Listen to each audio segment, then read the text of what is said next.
Good morning students. Sunday का extra class है।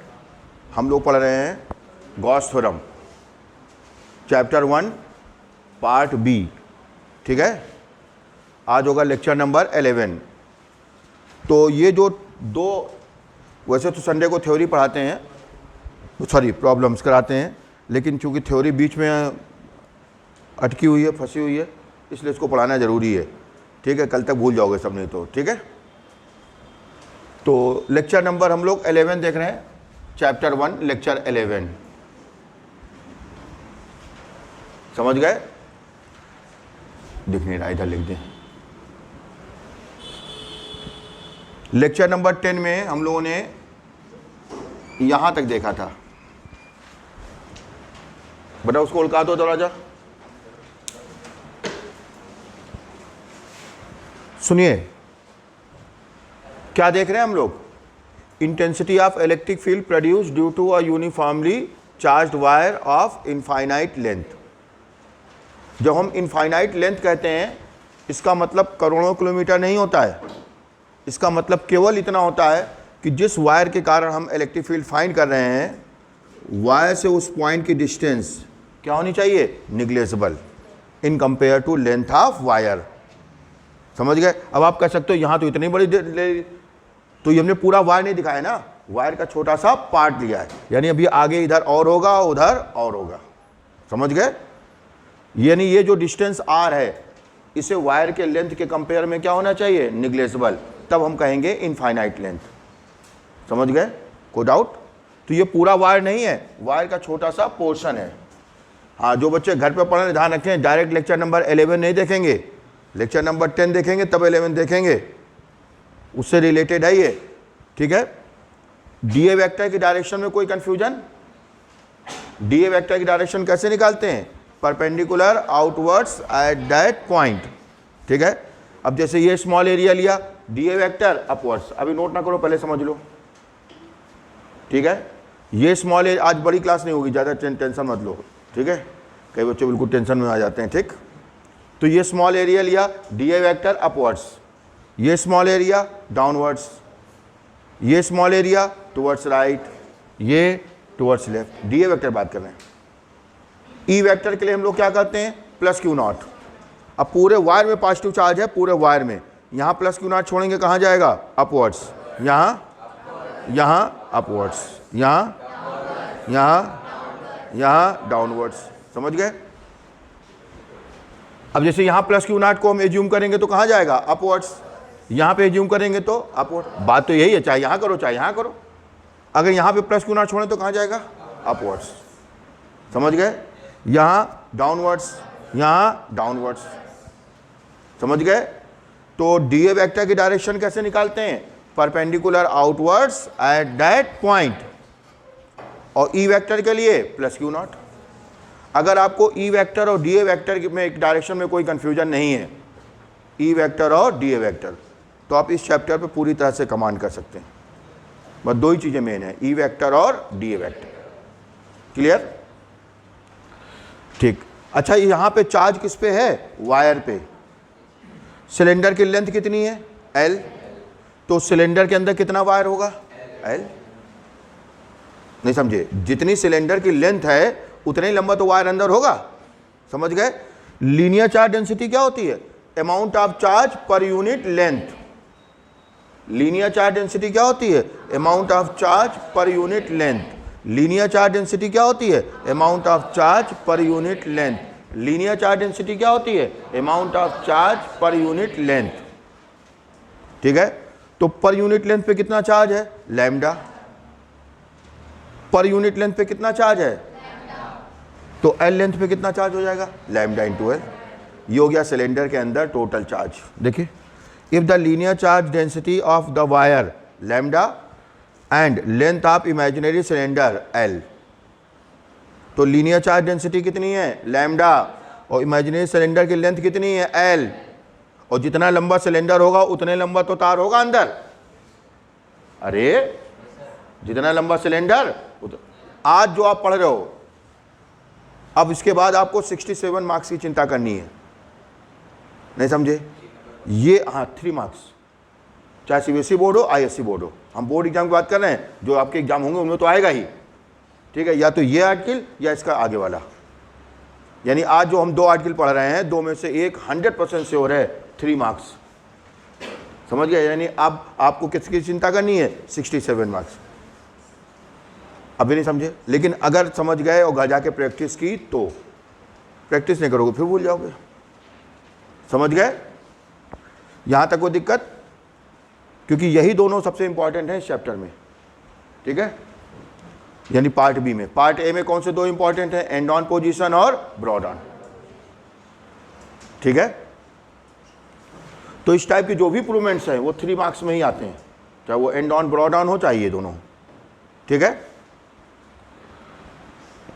तो देखिए पर यूनिट लेंथ पे कितना चार्ज है, लैम्डा, तो एल लेंथ पे कितना हो जाएगा, लैम्डा इंटू एल।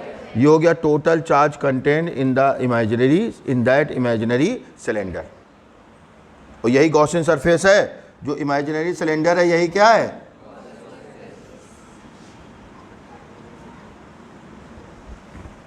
कोई प्रॉब्लम? ये पॉइंट सबको समझ में आया? सिलेंडर के अंदर कितना लंबा वायर होगा, जितना सिलेंडर की लेंथ है, और सिलेंडर की लेंथ कितनी है, एल, तो सिलेंडर के अंदर कितना लंबा वायर होगा, एल। और पर यूनिट लेंथ पे कितना चार्ज है, लैम्डा, तो एल लेंथ पे लैम्डा एल, ठीक है। आपको पता है गॉस थ्योरम के जितने भी प्रूवमेंट्स हैं उनमें 3 स्टेप्स हैं। First step, small electric flux passing through small area. Second step, total electric flux passing through entire Gaussian surface कर दो, क्लोज सरफेस कर दो। और थर्ड स्टेप गॉस थ्योरम। सबसे मेन कौन सा स्टेप होता है, सेकेंड, उसी में हमें कैलकुलेट करना होता है, ठीक है। तो ई वेक्टर और डी ए वेक्टर की डायरेक्शन से हमें क्या पता चला कि ई वेक्टर और डी ए वेक्टर के बीच का एंगल 90 डिग्री, चाहे प्लेन सरफेस एम हो चाहे एन हो, ठीक है। और कर्व सरफेस में कितना एंगल है, 0 डिग्री, ठीक है। हमने यहाँ 2 जगह दिखाया कर्व सरफेस में, आप कहीं भी दिखाएंगे हर जगह क्या आएगा, 0। एक चीज़ और, ये डिस्टेंस अगर आर है तो ये भी तो आर है, यानी कर्व सरफेस के हर पॉइंट पे ई की वैल्यू क्या होगी, सेम। वैल्यू का मतलब मैग्नीट्यूड, डायरेक्शन नहीं, अलग अलग पॉइंट पे डायरेक्शन क्या होगी, अलग। यहाँ पे अपवर्ड्स है, यहाँ पे डाउनवर्ड्स, यहाँ पे निकालेंगे आउटवर्ड्स, समझ गए। अलग अलग पॉइंट पे डायरेक्शन अलग, लेकिन वैल्यू सेम होगी। क्यों? क्योंकि वायर इस सिलेंडर के लिए किसका काम कर रहा है, एक्सिस का, यानी बीचों बीच में। क्यों नहीं समझे? वायर इस सिलेंडर के लिए किसका काम कर रहा है, एक्सिस का। बात समझे? तो small electric flux passing through small area, ये तो फॉर्मेलिटी के लिए दिखाते हैं, D phi E vector dot D A vector. ना समझ आए तो उसको स्किप कर देना, डायरेक्ट ये कर देना, थोड़ा अच्छा लगता ना देखने में। Second step, total electric flux passing through entire Gaussian surface. और यहाँ पे गॉसियन सरफेस क्या है, इमेजिनरी सिलेंडर। इमेजिनरी तो हर जगह होता है, सिलेंडर भी लिख दो तो भी चल जाएगा। अब देखो, हम पूरे के लिए इलेक्ट्रिक फ्लक्स एक साथ नहीं निकाल सकते। क्यों? क्योंकि यहाँ और यहाँ एंगल अलग है और कर्व सरफेस के लिए एंगल अलग है।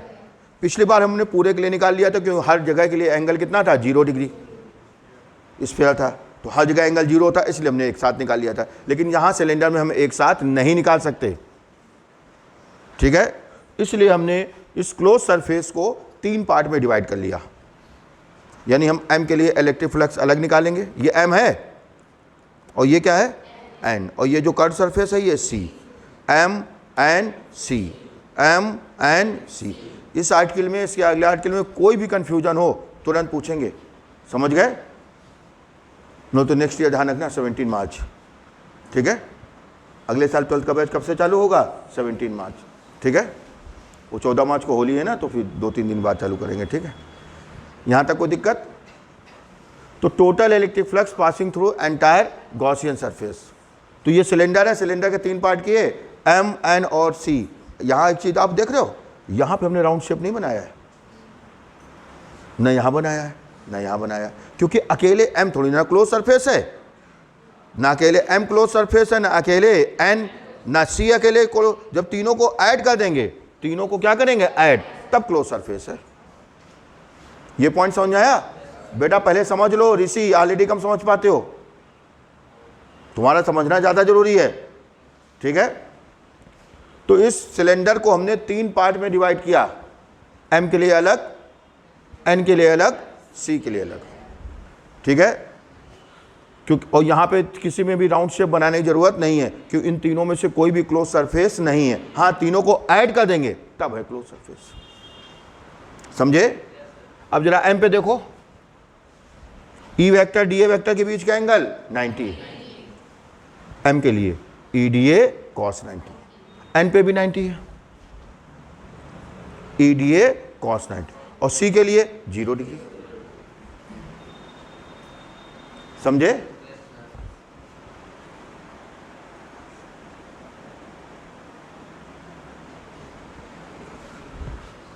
तो m के लिए भी 90, n के लिए भी 90 और c के लिए 0।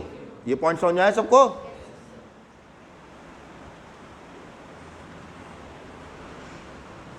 देखिए, तो ये तो 0 हो गया, cos 90 0, cos 90 0 और cos 0 1, और e बाहर आ जाएगा। जब हम इंटीग्रेशन करते हैं या डिफरेंशिएशन करते हैं तो कांस्टेंट को क्या करते हैं, बाहर, e बाहर आ गया। क्यों e बाहर आ गया, लिखा नहीं हमने, ठीक है, क्योंकि e की वैल्यू हर जगह क्या है, सेम। वो तो मैंने बता दिया, अगर ये r है तो ये भी तो r है, चाहो तो ब्रैकेट में शो कर सकते हो। Since the magnitude of e vector at each point of the curve surface is same, ये लिखना जरूरी है, मैग्नीट्यूड। ये नहीं लिखोगे इलेक्ट्रिक फील्ड, इलेक्ट्रिक फील्ड लिखोगे तो फिर उसमें डायरेक्शन भी आ जाएगा। क्या लिखो, magnitude of electric field, magnitude of electric field is same at each point of the curve surface of cylinder. समझ गए, जहां जगह नहीं थी नहीं लिखा, समझ गए क्यों ई बाहर आया, बात समझ आई, ठीक। अब डी ए का इंटीग्रेशन ए, डी ए का integration A means total area, किसका टोटल एरिया, कर्व सरफेस, क्योंकि एम ओ एन तो खत्म हो गए, केवल कौन बचा, C, C stands for curve surface, C stands for curve surface, clear, curve surface, ठीक है। और कर्व सरफेस सिलेंडर का ये जो कर्व सरफेस है कितना एरिया होता है, 2 पाई आर एच, छोटे में पढ़ा होगा, 2 पाई आर एच, सिलेंडर के कर्व सरफेस का एरिया होता है 2 पाई आर एच। एच की यहाँ पे क्या है, एल। सिलेंडर की लेंथ और सिलेंडर की हाइट एक ही चीज़ होती है। जब सिलेंडर हॉरिजॉन्टल रखते हैं तो लेंथ, और उसी को वर्टिकल कर देते हैं तो हाइट, एक ही चीज़ होती है, चाहे सिलेंडर की लेंथ कहो चाहे हाइट कहो। वर्टिकल रखेंगे तो हाइट बोल देते हैं, हॉरिजॉन्टल रखते हैं तो लेंथ बोल देते हैं, समझ गए। 2 पाई आर एल वैल्यू रख दिया, ये आ गया फ्लक्स। सेकेंड स्टेप हम, सबसे मेन सेकेंड स्टेप ये होता है। First step small electric flux passing through small area, second step total electric flux passing through entire Gaussian surface, third step Gauss theorem. क्या होती है Gauss theorem, total electric flux passing through a close surface, total electric flux passing through a close surface. अभी तक याद नहीं हुआ क्या, total electric flux passing through a close surface is equal to 1 upon epsilon naught times of total charge contained in that closed surface। इसकी value कितनी निकाली हमने, E इंटू 2 पाई आर एल, यही तो सॉल्व किया, देखो इसी को तो सॉल्व किया है।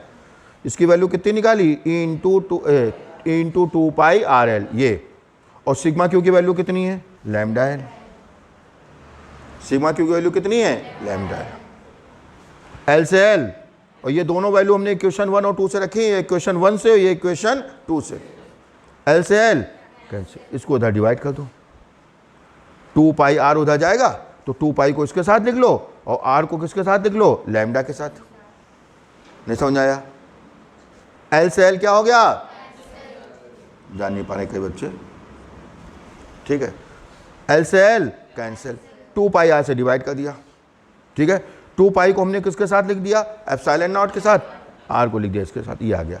अब ये देखने में अच्छा नहीं लग रहा था, क्योंकि हमने हर फार्मूले में क्या पढ़ा है, 1/4 पाई एप्सिलॉन, और यहाँ क्या है 1/2 पाई, समझ गए। तो सिमिलरिटी के लिए हर फार्मूले से मैच कर जाए, इसलिए 2 का मल्टीप्लाई कर दिया, 2 से डिवाइड कर। चाहो तो यही ध्यान रखो, लेकिन ये सही रहेगा, क्योंकि हम लोग इस चैप्टर में हर फार्मूले में 1/4 पाई एप्सिलॉन नॉट। अभी नहीं समझे, कोई दिक्कत। बस मेन पॉइंट क्या है कि ये जो सिलेंडर है, इस सिलेंडर को हमने 3 पार्ट में डिवाइड कर लिया है। एम के लिए इलेक्ट्रिक फ्लक्स अलग निकालने हैं, एन के लिए अलग और सी के लिए अलग। और इस पर आपको राउंड शेप बनाने की ज़रूरत नहीं है, क्योंकि अकेले एम या एन या सी क्लोज सरफेस नहीं है। जब तीनों को ऐड कर देंगे तब क्लोज सरफेस है, समझ गए। मेन चीज़ क्या है, डायग्राम। और डायग्राम किस पे डिपेंड कर रहा है, 2 चीज़ों पे। Direction of D A vector और डायरेक्शन ऑफ ई वेक्टर। समझ गए? Direction of D A vector perpendicular outwards at that point. E vector के लिए क्या एज्यूम करेंगे? Plus Q not. बात ध्यान रखना, ऊपर कहीं भी प्लस क्यू नॉट को आप रिलीज करोगे, फ्रीली ड्रॉप करोगे, कहाँ जाएगा? अपवर्ड्स। समझ गए? जब पूरे में पॉजिटिव चार्ज है ना, यहाँ छोड़ेंगे तो भी अपवर्ड्स, यहाँ छोड़ेंगे तो भी अपवर्ड्स, यहाँ छोड़ेंगे तो भी अपवर्ड्स, यहाँ डाउनवर्ड्स डाउनवर्ड्स डाउनवर्ड्स। क्लियर? कोई डाउट? नोट करें जल्दी। कोई भी स्टेप ना, अगला आर्टिकल इससे ज़्यादा अच्छा है, उसमें भी सिलेंडर लेंगे।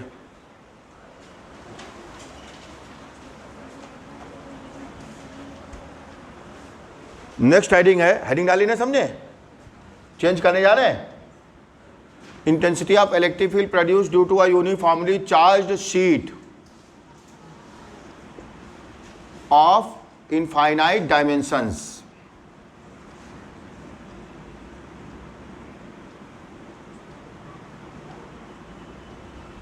इनफाइनाइट डायमेंशंस यानी जिसकी लंबाई चौड़ाई बहुत ज़्यादा हो। क्लियर? नोट करें जल्दी से, और घर जाके इसकी प्रैक्टिस जरूर कर लेना 2-3-4 बार। ठीक है? अगले संडे गॉस थ्योरम का टेस्ट होगा, तो उसमें हम लोग क्या करेंगे, ये दोनों आर्टिकल देंगे। दोनों इंपॉर्टेंट है, पेपर पता नहीं कौन सा आ जाए। ठीक है? तो ये दोनों आर्टिकल देंगे ताकि बच्चे दोनों पढ़ के आए घर से। ठीक है? देखें तो बेटा, uniformly charge sheet of infinite dimension. Infinite dimensions का मतलब जिसकी लेंथ और ब्रेड्थ बहुत ज़्यादा हो। ठीक है? जैसे ये शीट है, तो इसका मतलब इनफाइनाइट डायमेंशन का मतलब ये नहीं कि करोड़ों किलोमीटर हो, इतने लंबी शीट कहाँ से लाएंगे। ठीक है? तो हम लोग क्या करेंगे, जिस पॉइंट पे इलेक्ट्रिक फील्ड निकाल रहे हैं, शीट से उस पॉइंट की डिस्टेंस निग्लेजिबल होनी चाहिए in compare to length and breadth. ठीक है? जब हम अगला चैप्टर पढ़ेंगे इलेक्ट्रोस्टैटिक पोटेंशियल एंड कैपेसिटेंस, तो वहाँ पे जब कैपेसिटर पढ़ेंगे तो जो फार्मूला यहाँ डिराइव कर रहे हैं वहाँ पे उसको यूज़ करेंगे। ठीक है? फिर जब वहाँ पे हम पूछेंगे फार्मूला तो क्लास में कोई नहीं बता पाएगा। आज हम डिराइव कर रहे हैं, वहाँ पूछेंगे, क्योंकि वहाँ उसको क्या करेंगे, यूज़ करेंगे। क्योंकि कैपेसिटर में क्या होगा, 2 पैरेलल प्लेट होंगी, हमें उनके बीच क्या फाइंड करना होगा, इलेक्ट्रिक फील्ड। तो यही फार्मूला यूज़ करेंगे। समझ गए? और वहाँ पे जो हम लोग देखेंगे कैपेसिटर की प्लेट के बीच की डिस्टेंस मिलीमीटर में होगी। किस में होगी? मिलीमीटर में। और जो उनका एरिया होगा वो सेंटीमीटर में होगा या मीटर में होगा, लेंथ और ब्रेड्थ। ठीक है? तो हम उसको इनफाइनाइट डायमेंशन मान करके ही यूज़ करेंगे। ठीक है? अब देखिए, शीट 2 प्रकार की होती है, एक कंडक्टिंग शीट और एक नॉन कंडक्टिंग शीट। अब जैसे ये नॉन कंडक्टिंग शीट है, ठीक है, प्लास्टिक, ग्लास और ये दफ्ती वगैरह। ठीक है? कंडक्टिंग शीट क्या होगी, किसी मेटल की। ठीक? तो पहले हम लोग किसके लिए देखेंगे, बेटा उसको समझने दिया करो, तुम तो पास हो जाओगे, उसको अपना चपरासी बनाना चाहते हो क्या। ठीक है? तो कंडक्टिंग शीट, प्लास्टिक के कंडक्टिंग शीट का मतलब मेटल की शीट। ठीक है? पहले हम बात करेंगे नॉन कंडक्टिंग शीट की, फिर उसी में एक स्टेप केवल बढ़ जाएगा और किसके लिए आ जाएगा, कंडक्टिंग शीट के लिए, एक स्टेप केवल। ठीक है? आपको पता है कि जो नॉन कंडक्टिंग होता है यानी इंसुलेटर, उसमें चार्ज मूव नहीं करता है। अगर चार्ज मूव करने लगा तो कंडक्टर नहीं बन गया, चार्ज मूव नहीं करता तभी तो इंसुलेटर है वो। ठीक है? तो जो नॉन कंडक्टिंग शीट है उसमें अगर हम इस पॉइंट पे चार्ज दें तो इसी पॉइंट पे बना रहेगा। ठीक है? इस पॉइंट पे देंगे तो इस पे बना रहेगा। यानी हमें पूरे सरफेस पे देना है तो हमें पूरे सरफेस पे चार्ज को क्या करना पड़ेगा, स्प्रेड करना पड़ेगा। ठीक है? नहीं समझे? और एक चार्ज स्प्रेयर होता है जिसके द्वारा चार्ज को क्या किया जाता है, स्प्रे किया जाता है। क्या किया जाता है, स्प्रे। ठीक है? तो हमें पूरे में यूनिफॉर्मली चार्ज को स्प्रे करना पड़ेगा। स्प्रे जैसे नहीं डीओ, परफ्यूम, वैसे चार्ज स्प्रे। ठीक है? पूरे में चार्ज स्प्रे। कंडक्टर शीट में क्या होगा, हम एक पॉइंट पर चार्ज देंगे, पूरे में यूनिफॉर्मली, इधर भी और इधर भी। समझ गए? कोई भी कंडक्टर टेढ़ा मेढ़ा, ये तो खाली यूनिफॉर्म है, टेढ़ा मेढ़ा कैसा भी कंडक्टर हो, एक पॉइंट पे चार्ज दो, एक पॉइंट पे, सिंगल पॉइंट पे, वो पूरे सरफेस पे यूनिफॉर्मली क्या होता है, डिस्ट्रीब्यूट होता है। समझ गए? क्योंकि चार्ज मूव करता है हायर पोटेंशियल से लोअर पोटेंशियल। अब कई बच्चे सोच रहे होंगे, जैसे मान लेते हैं स्फीयर है कंडक्टर का, मेटालिक स्फीयर है। कौन सा स्फीयर है? Metallic sphere. तो यहां पे चार्ज देते हैं तो पूरे में फैल क्यों जाता है? नहीं, कंडक्टर तो है लेकिन क्यों फैला? ठीक है, क्योंकि चार्ज जाता है हायर पोटेंशियल से लोअर पोटेंशियल। जहां पे चार्ज दिया वहां का पोटेंशियल ज्यादा हो गया, और यहां पे चार्ज नहीं है, यहां का पोटेंशियल कितना है? 0। तो हायर पोटेंशियल से, अरे पूरे में 0 है तो ये पूरे में भागेगा। कब तक? जब तक यूनिफॉर्म ना हो जाए। जैसे बहुत सारे बर्तन है, सब में पानी भरा हुआ है और सबको इंटरकनेक्ट कर दो। सारे बर्तन में कई सारे बर्तन रखे हुए हैं, सब में पानी भरा हो, सबको क्या करो? इंटरकनेक्ट कर दो, पाइप लगा के नीचे नीचे तो तुरंत पानी इधर उधर भागना चालू हो जाएगा। कहां से कहां जाएगा? हायर लेवल से लोअर लेवल। कब तक? जब तक लेवल सेम ना हो।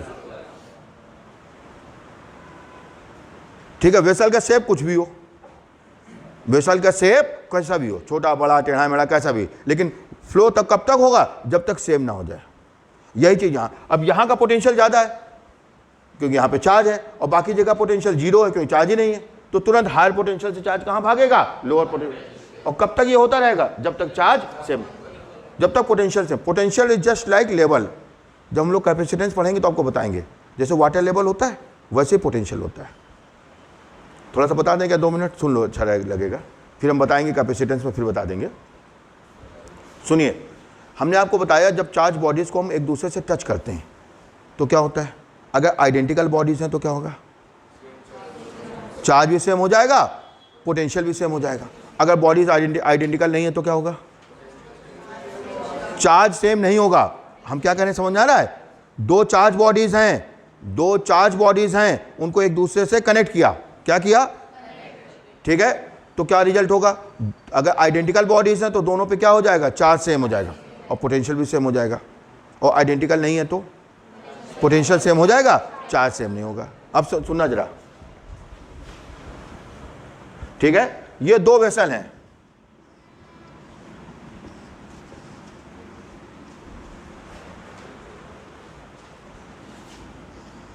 मान लेते हैं दोनों का लेवल एक ही है, एक ही ग्राउंड लेवल पे रखे हुए। ठीक है, अब हमने क्या किया? सपोज इसमें वाटर लेवल ज़्यादा है, इसमें वाटर लेवल कम है। अब दोनों को इंटरकनेक्ट कर दिया हमने। दोनों को क्या किया? इंटरकनेक्ट। नेम भी दे दो, ये ए है, ये बी है। ठीक है, वाटर कहाँ से कहाँ जाएगा? बी से। कब तक? क्या नहीं सेम हो जाए? लेवल। नहीं पता क्या? भले इसके पास पहले से पानी कम रहा हो लेकिन लेवल तो ज्यादा है, भले तुम इसको और पतला कर दो तब भी यहां से यहां जाएगा। जिसका लेवल ज्यादा होगा उससे वाटर निकल के कहां जाएगा? लोअर लेवल की ओर। कब तक? चलना। अगर ये दोनों वेसल आइडेंटिकल होते तो क्या होगा? लेवल भी सेम होगा और वाटर का अमाउंट भी सेम होगा।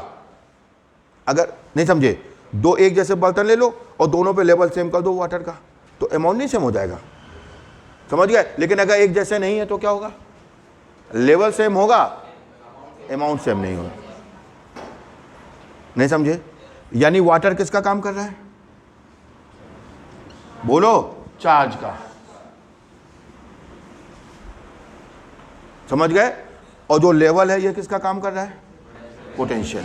ये है सबसे, एक्चुअली में आपको पता है ये दुनिया का सबसे सिंपल तरीका है। ठीक है, अगर आप YouTube पे साउथ अफ्रीका का वीडियो डाल के देखें, ठीक है, साउथ अमेरिका, यानी जो जहाँ पे जंगल हैं, जहाँ पे मतलब कोई दूसरी लैंग्वेज है, तब भी वो पोटेंशियल और चार्ज को ऐसे ही समझाते हैं। मतलब ये यूनिवर्सल तरीका है पोटेंशियल और चार्ज को समझने का। क्योंकि बच्चे क्या बचपन से पानी देखते हैं, समझ गए? तो उनको ये चीज समझ आ जाती है। यानी वाटर यहां पे किसका काम करता है? चार्ज का। और पोटेंशियल लेवल किसका काम करेगा? पोटेंशियल। ठीक है, वाटर कहां से कहां जाता है? हायर पोटेंशियल से लोअर पोटेंशियल। चार्ज कहां से कहां जाता है? सॉरी, वाटर जाएगा हायर लेवल से लोअर लेवल, चार्ज कहाँ जाएगा? हायर पोटेंशियल से लोअर पोटेंशियल। कब तक वाटर ट्रांसफर होता है? जब तक पोटेंशियल सेम ना हो जाए, सॉरी लेवल सेम ना हो जाए। चार्ज कब तक ट्रांसफर होगा? जब तक पोटेंशियल सेम ना हो जाए। अगर दोनों वेसल आइडेंटिकल हैं तो क्या होगा? लेवल भी सेम और वाटर भी सेम, लेवल भी सेम, वाटर भी सेम। हाँ, वाटर के अमाउंट, वाटर से मतलब वाटर अमाउंट, नहीं समझे? वैसे ही अगर दोनों चार्ज बॉडीज आइडेंटिकल हैं और टच करा देंगे तो क्या होगा? पोटेंशियल भी सेम, चार्ज। लेकिन आइडेंटिकल नहीं है तो पोटेंशियल सेम, चार्ज सेम नहीं होगा। अब समझ आया? तो ये सबसे बेस्ट तरीका होता है, ठीक है, किसको समझने के लिए? वाटर को और सॉरी चार्ज को और पोटेंशियल। चार्ज किसके इक्विवेलेंट है? वाटर के। पोटेंशियल किसके इक्विवेलेंट है? लेवल के।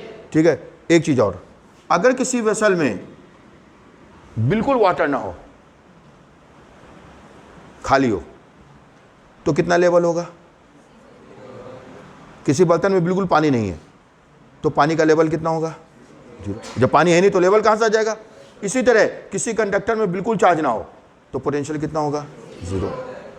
कम वाटर डालेंगे कम लेवल, ज्यादा वाटर डालेंगे ज्यादा लेवल। यानी किसी बॉडी को कम चार्ज देंगे उसमें कम पोटेंशियल प्रोड्यूस होगा, ज्यादा चार्ज देंगे ज्यादा। यानी Q प्रोपोर्शनल टू क्या हो गया? सॉरी, V प्रोपोर्शनल, हाँ बात एक ही है। कम चार्ज देंगे कम पोटेंशियल, ज्यादा चार्ज देंगे ज्यादा। जैसे किसी बर्तन में कम पानी डालो कम लेवल, ज्यादा पानी डालो ज्यादा। Q proportional to V। अगर बिल्कुल चार्ज नहीं है तो पोटेंशियल कितना होगा? 0। अरे बर्तन में पानी नहीं तो लेवल कहां से आ जाएगा? समझ गए? वाटर किसके इक्विवेलेंट है? चार्ज के। लेवल किसके इक्विवेलेंट है? पोटेंशियल। और जब यहां पे प्रोपोर्शनल हटाते हैं तो क्या आता है? C। ये हो गया capacitance. Capacitance, capacity to store the charge. जैसे इस वेसल की कैपेसिटी क्या है? To store the water. नहीं, ये बाल्टी 10 लीटर की है, बाल्टी 8 लीटर की है, ये बाल्टी 5 लीटर की है, तो ये उसकी क्या है? कैपेसिटी। भले वो खाली हो लेकिन कैपेसिटी उसकी 5 लीटर की है। भले उसमें पानी 2 लीटर हो लेकिन कैपेसिटी उसकी 5 लीटर की है। पूरा भरा है तो भी कैपेसिटी 5 लीटर की है। समझ गए? तो यहां पे जो हम कैपेसिटेंस कहेंगे तो कैपेसिटेंस का मतलब होता है कैपेसिटी या कैपेबिलिटी, जो भी कहें, तो स्टोर द चार्ज। अब नहीं समझे? यही कैपेसिटेंस है। यानी कैपेसिटेंस को कैसे डिफाइन करेंगे? C equal to Q upon V, the ratio of electric charge given to a conductor to the electric potential produced in that conductor is called electric capacitance of that conductor. ये अगले chapter की बात हो गई, वहां फिर बताएंगे। बस ध्यान का रखना है, वाटर किसके इक्विवेलेंट है? लेवल किसके इक्विवेलेंट है? पोटेंशियल। ठीक है, अगर दो बॉडीज आइडेंटिकल हैं और दोनों को टच करा देंगे तो पोटेंशियल भी सेम हो जाएगा, चार्ज भी सेम। लेकिन आइडेंटिकल नहीं है तो पोटेंशियल सेम होगा, चार्ज। जैसे यहाँ आइडेंटिकल नहीं है तो लेवल सेम होगा, वाटर का अमाउंट सेम नहीं होगा। आइडेंटिकल होंगी तो लेवल भी सेम होगा और वाटर का अमाउंट भी सेम। समझ गए? तो जब भी चार्ज और पोटेंशियल में कोई कंफ्यूजन हो तो हमेशा इसी एग्जांपल को याद करते हैं। चार्ज और अभी और भी क्या सिमिलरिटीज हैं वो तो मैंने केवल बेसिक बताया है। जब पूरा भर जाता है तो क्या होता है? और पानी डालते हैं तो क्या होता है? नीचे गिर जाता है। यही कंडक्टर में होता है। जब पोटेंशियल हाई मैक्सिमम पे पहुंच जाता है उसका जो और चार्ज देते हैं तो चार्ज लीक कर जाता है, स्पार्किंग होती है। बिल्कुल सेम वही जो चीज आपको यहां मिलेगा वही चीज यहां मिलेगा। समझ गए? बस जहां जहां वाटर हम लोग दिख रहा है वहां वहां क्या लेगा? चार्ज, कॉन्सेप्ट को समझने के लिए। और जहां जहां लेवल है वहां वहां लेवल एक पर्टिकुलर लिमिट से ज्यादा नहीं बढ़ सकता है। अरे पानी भर गया ऊपर तक, उसके ऊपर थोड़ी भर दोगे। वैसे ही पोटेंशियल भी एक पर्टिकुलर लिमिट से ज्यादा नहीं बढ़ सकता। वो डिपेंड करेगा उस कंडक्टर के आसपास के मीडियम पे। समझ गए? बिल्कुल सिमिलरिटी है। ठीक है, तो हर कंट्री में इसी तरीके से चार्ज और पोटेंशियल को समझाया जाता है। तो क्यों चार्ज पूरे कंडक्टर में फैल जाता है? ये पॉइंट समझ आया? चार्ज क्यों फैल जाता है? क्योंकि चार्ज कहां मूव करता है? हायर पोटेंशियल से लोअर। हम पॉजिटिव चार्ज की बात कर रहे हैं, ठीक है? हाँ सुनिए, तो नॉन कंडक्टिंग शीट में चार्ज कहां होगा? एक तरफ। वो भी अपने आप नहीं फैलेगा, फैलाना पड़ेगा। और जब हम कंडक्टिंग शीट लेंगे तो चार्ज कहाँ होगा? दोनों तरफ, और फैलाने नहीं पड़ेगा, एक पॉइंट पे देंगे अपने आप, इधर भी और इधर भी। समझ गए? तो पहले हम किसके लिए निकालने जा रहे हैं? नॉन कंडक्टिंग शीट के लिए। किसके लिए? समझ गए? नॉन कंडक्टिंग शीट में चार्ज कहाँ होगा? एक तरफ, कंडक्टिंग शीट में दोनों तरफ, बस। और नॉन कंडक्टिंग में एक तरफ होगा लेकिन अपने आप नहीं फैलेगा, उसको भी हमें फैलाना पड़ेगा। समझ गए? अभी नहीं समझे? तो पहले नॉन कंडक्टिंग शीट।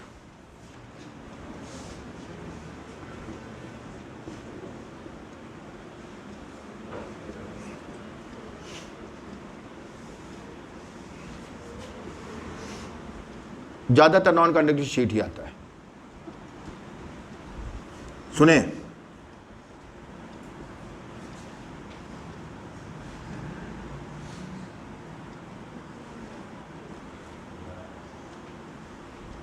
तो कोरोना में जब हम लोगों ने पहली बार ऑनलाइन पढ़ाना स्टार्ट किया, नहीं तो पहले हम लोग के पास छोटे छोटे मोबाइल हुआ करते थे, कीपैड वाले, ठीक है। तो जो पहला वीडियो हमने डाला था यूट्यूब पे वो ये था इसका, ठीक है, नहीं समझे? तो ये अभी नहीं, डिलीट कर दिया अब हमने इसको। इसमें 10-12 हज़ार व्यूज़ आ गए थे 3-4 दिन में, ठीक है। तो जो पहला वीडियो था वो ये था, उसके बाद में डाले नहीं वीडियो, ठीक है, केवल अपने बच्चों को देते थे ना ग्रुप में डाल के। तो देखिए ये क्योंकि ये आजकल बच्चों को जनरली समझ में नहीं आता है या कम समझ में आता है, देर से समझ में आता है, इसे ध्यान समझना, ठीक है। पॉजिटिव चार्ज,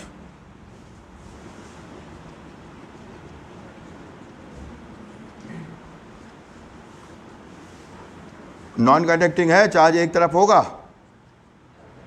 और ये जो शीट है इसकी थिकनेस को हम नेग्लिजिबल मानते हैं, ठीक है। अब हम एक सिलेंडर को इमेजिन कर रहे हैं। किसको इमेजिन कर रहे हैं? सिलेंडर को। और वो सिलेंडर क्या होगा? इमेजिनरी सिलेंडर है, इधर से घुसेगा उधर से निकलेगा, आर पार। जैसे एक लोहे का पाइप ले लो, शार्प ऐसे रखो और यहाँ से हथौड़ा मार मार के उधर निकाल दो। समझ गए? तो जितना पाइप इधर बाहर निकला है उतना ही उधर बाहर निकला। समझ गए? इधर भी और उधर भी, ठीक है।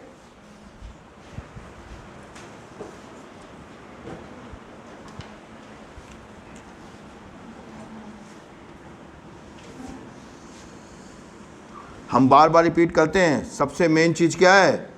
डीए वेक्टर और ई वेक्टर यूनिफॉर्म नहीं है।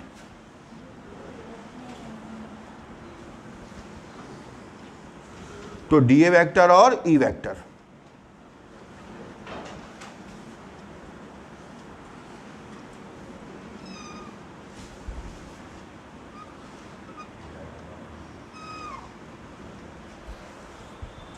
सिलेंडर का या किसी भी डायग्राम का जो पोर्शन हमें दिखता नहीं है उसको हम कैसे शो करते हैं? डॉटेड,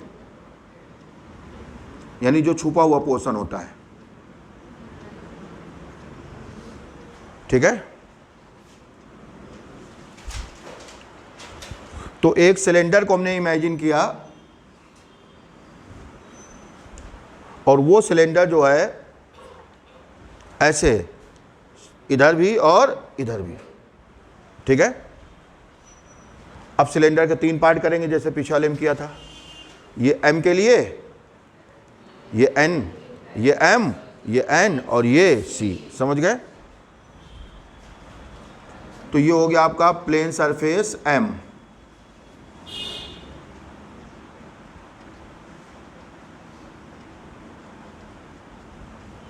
ये हो गया प्लेन सरफेस N।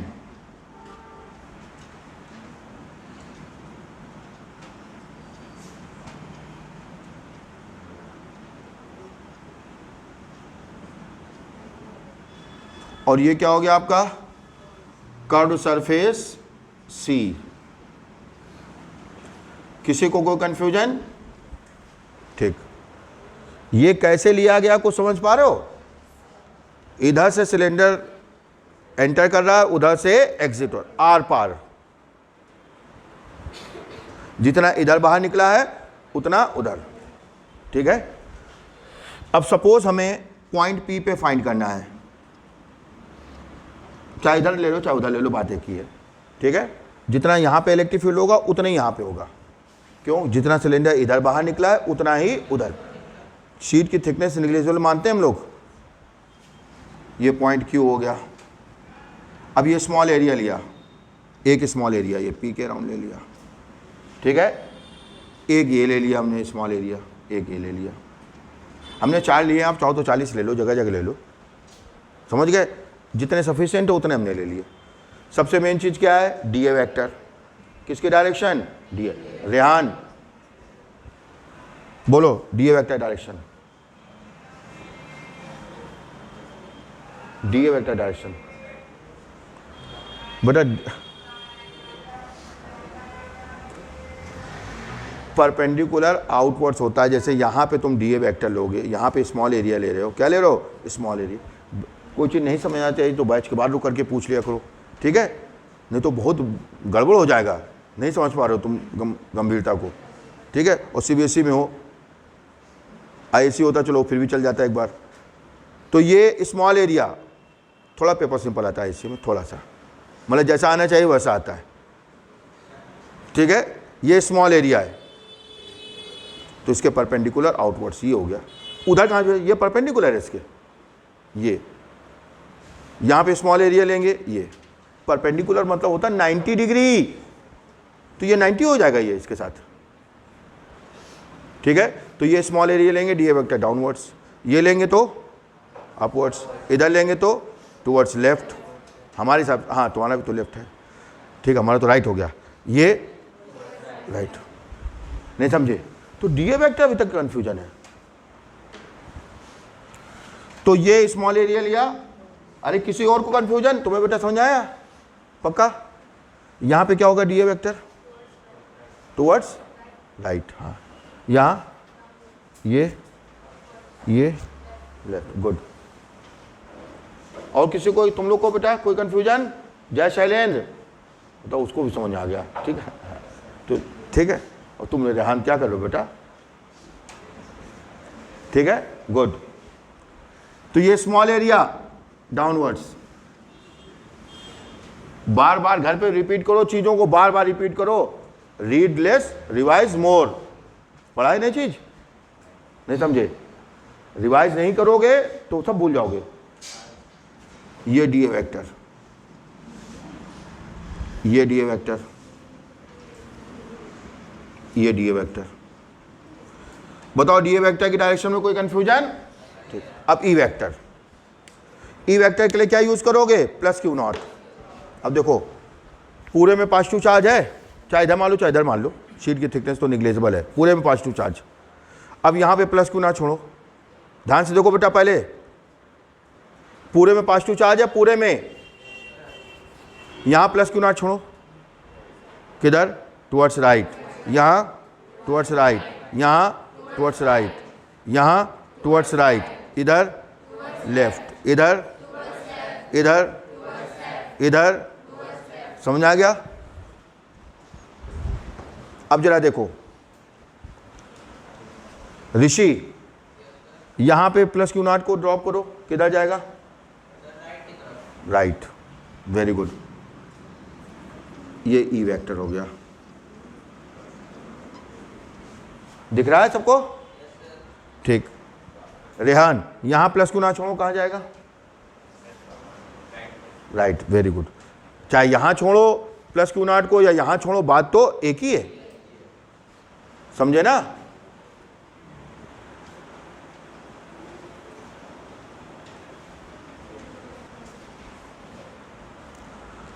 तो यहां पे भी टुवर्ड्स राइट,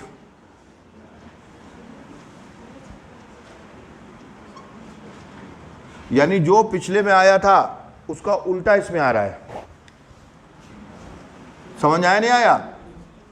पिछला जो आर्टिकल था उसमें प्लेन सरफेस पे ई वेक्टर डी ए वेक्टर के बीच का एंगल कितना था? 90। यहाँ पे कितना आ रहा है? 0।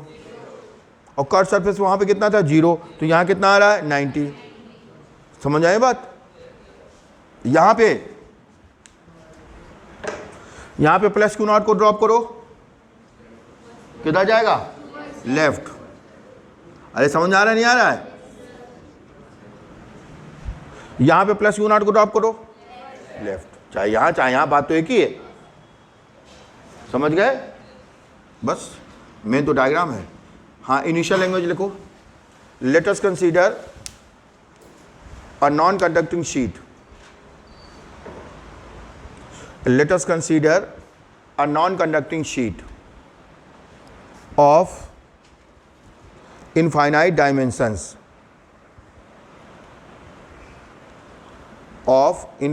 dimensions, over which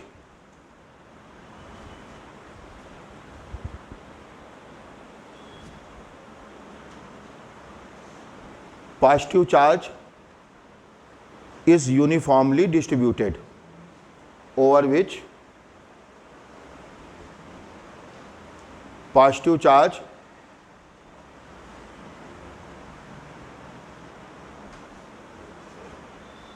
is uniformly distributed on one surface of sheet, on one surface of sheet, full stop. We have to find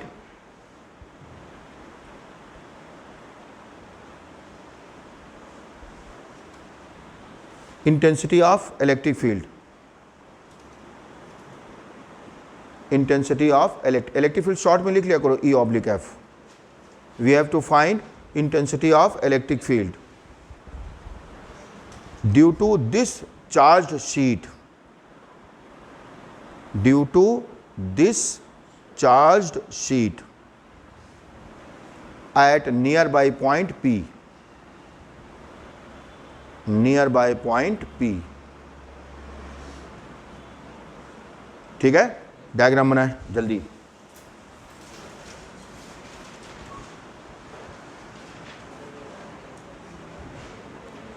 तो डीए वेक्टर की डायरेक्शन क्या होती है? Perpendicular outwards at that point. और ई वेक्टर के लिए क्या करते हैं? प्लस Q0 यूज करते हैं। ठीक है, यहां पे हम बात करेंगे सरफेस चार्ज डेंसिटी की। किसकी बात करेंगे? और ये हम इरेज क्यों नहीं कर रहे हैं, समझ में आया? अरे अभी यूज हो जाएगा, समझ गए? नहीं समझे? तो सरफेस चार्ज डेंसिटी क्या होता है? Amount of charge per unit area. If surface charge density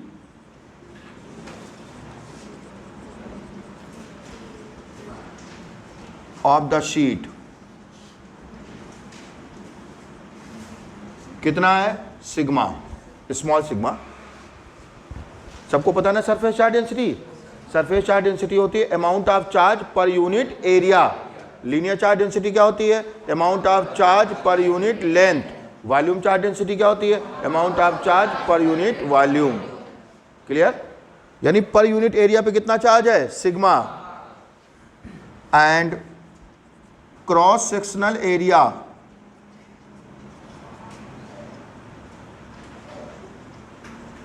of imaginary cylinder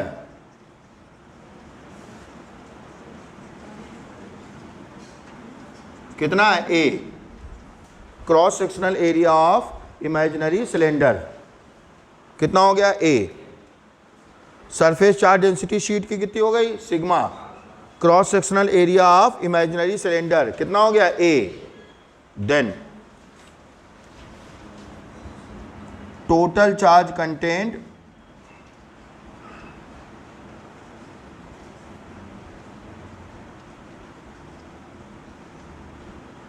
in this imaginary cylinder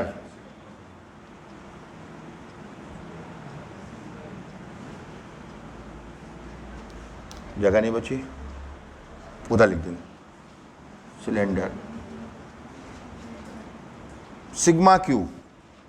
दिख रहा है यहां पे?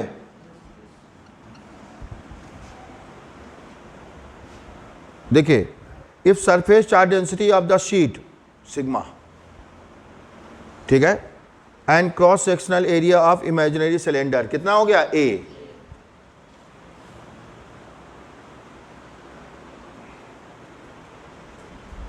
तो इस इमेजिनरी सिलेंडर के अंदर टोटल कितना चार्ज होगा, सिग्मा इंटू ए। कैसे, ठीक है सुनिए, चार्ज किस पे है, शीट पे, ठीक है, और सिलेंडर का क्रॉस सेक्शनल एरिया कितना है, ए, यानी सिलेंडर के अंदर कितनी शीट होगी, ए।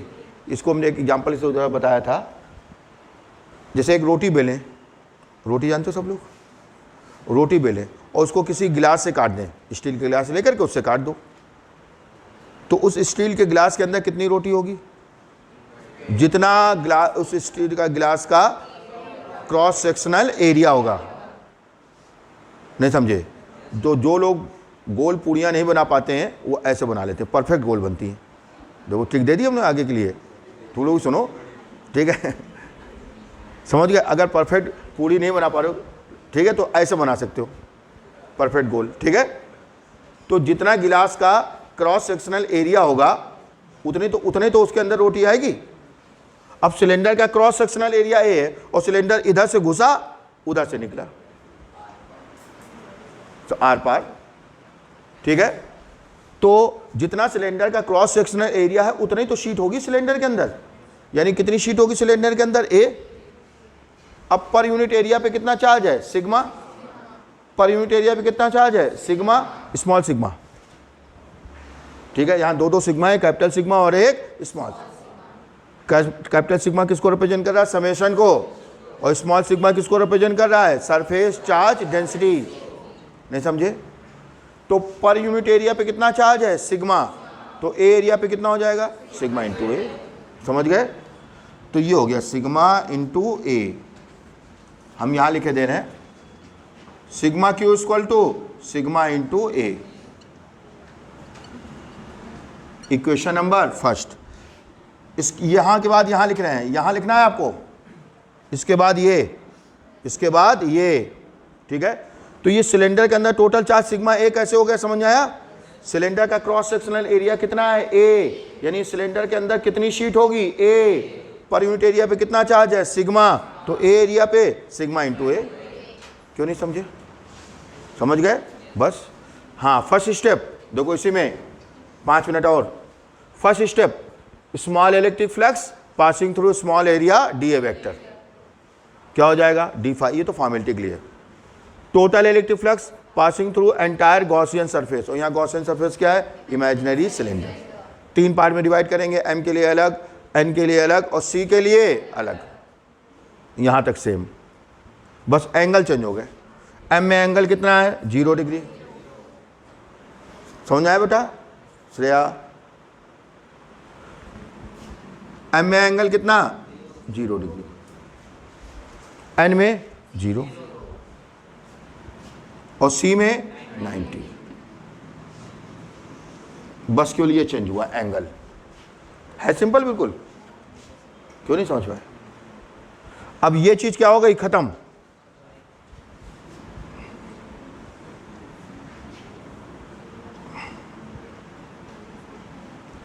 ये चीज खत्म, cos 90 0 हो गया।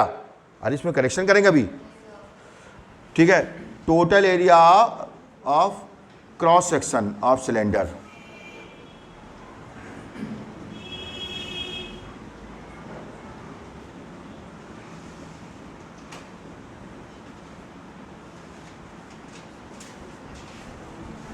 Total area of cross section of cylinder, ठीक है। नहीं समझे? अब इसके हर पॉइंट पे ई की वैल्यू क्या होगी, सेम। जैसे एन है तो यहाँ पे निकाला तो ई की वैल्यू सेम, यहाँ निकालेंगे तो भी यही ई, हर जगह ई, क्योंकि जितने डिस्टेंस पे ये, हाँ यहाँ कहीं निकालेंगे तो चेंज हो सकता है, लेकिन यहाँ पे हर जगह क्या होगा, सेम। ऐसे यहाँ भी सेम, और जितना इलेक्ट्रिक फील्ड यहाँ होगा उतना ही वहाँ होगा, क्योंकि जितना सिलेंडर इधर बाहर निकला है उतना ही उधर बाहर निकला है। अभी नहीं समझे? तो ई सेम हो गया, ई बाहर आ गया, डी ए।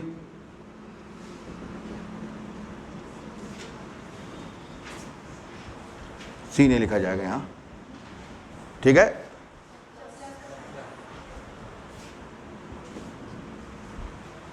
ऐड होगा ना, ठीक है। यहां तक कोई दिक्कत? यहां पे जो क्रॉस सेक्शन है कौन सा है, एम और एन, चाहे एम के लिए निकालो क्यों? क्योंकि दोनों के लिए क्रॉस सेक्शन एरिया क्या है? सेम। ठीक है, चाहो तो अब दो जगह दिखा दो, ऐसे कंफ्यूज हो जाओगे ऐसे। अब सही है, एक बार एम के लिए और एक बार एन के लिए। अब समझ गए? क्योंकि जो क्रॉस सेक्शन एरिया एम का होगा वही क्रॉस सेक्शन एरिया एन का। अभी नहीं समझे? यानी क्या आ गया? फाई ई की वैल्यू ई ए प्लस ई ए 2EA ये आ गया।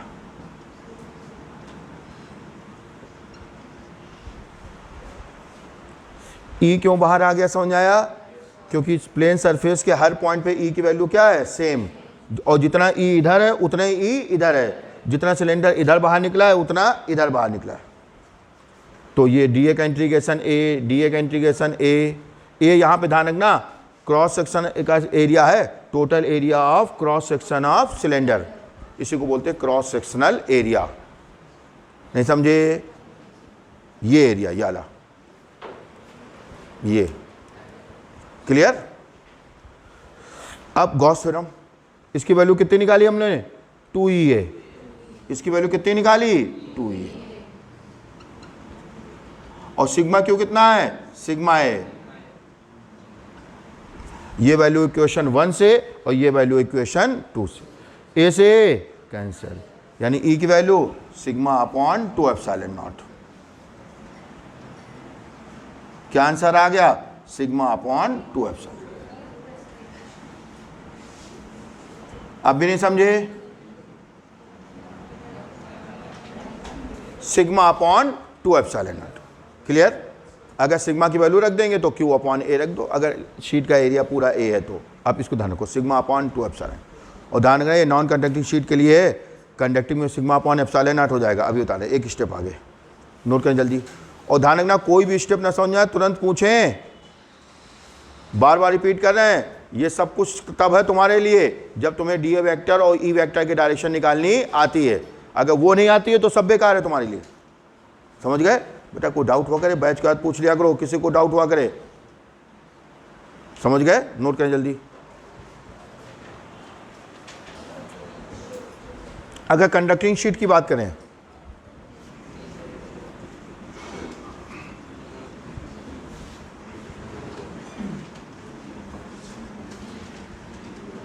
देखिए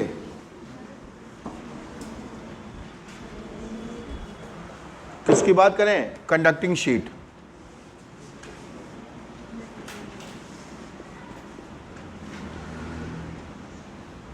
तो कंडक्टिंग शीट में चार्ज इधर भी होगा और इधर भी। ये हमने 2 डायमेंशन में शीट को बना दिया ऐसे। ठीक है?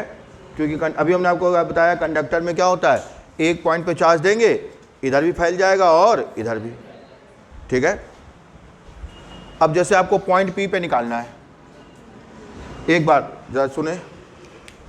जैसे ये नॉन कंडक्टिंग शीट है, ये नॉन कंडक्टिंग, इस पे इधर चार्ज है। ये दूसरी नॉन कंडक्टिंग, इस पे इधर चार्ज है। और दोनों को ऐसे जोड़ दें तो ये इधर भी चार्ज आ गया, इधर भी चार्ज आ गया। यानी a conducting sheet is equivalent to combination of 2 non conducting sheets. नहीं समझे? A conducting sheet is equivalent to combination of 2 non conducting sheets. नहीं समझे? समझ आया नहीं आया? नॉन कंडक्टिंग में एक तरफ चार्ज होता है, कंडक्टर में दोनों तरफ चार्ज होता है। अब ये नॉन कंडक्टिंग शीट है, इस पे इधर चार्ज है। नहीं समझे? ये दूसरी नॉन कंडक्टिंग शीट है, इस पे इधर चार्ज है। अब दोनों को जोड़ दोगे ऐसे तो इधर उधर दोनों तरफ नहीं हो गया, तो ये किसके इक्विवेलेंट हो गया? कंडक्टिंग शीट के। अभी नहीं आया समझे? समझ नहीं आया? तो a conducting sheet is equivalent to, क्या लिखा? कंडक्टिंग शीट डाली है, हेडिंग नहीं है, उसी का पार्ट है। समझ गए? अगर पेपर में क्लियरली बोल देते हैं due to non conducting sheet तो फिर आपको ये करने की जरूरत नहीं है। कंडक्टिंग शीट कहेंगे तो पहले उतना करोगे, फिर आगे एक स्टेप आगे बढ़ाओगे। समझ गए? तो यहां पे लिखें एक लाइन, थोड़ी जगह छोड़ दो, लिखो A conducting sheet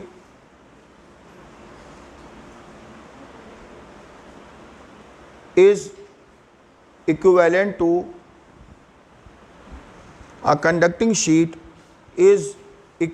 to combination of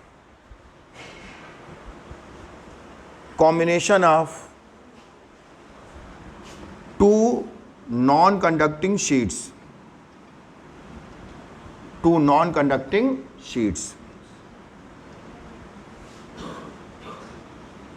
लिख लिया?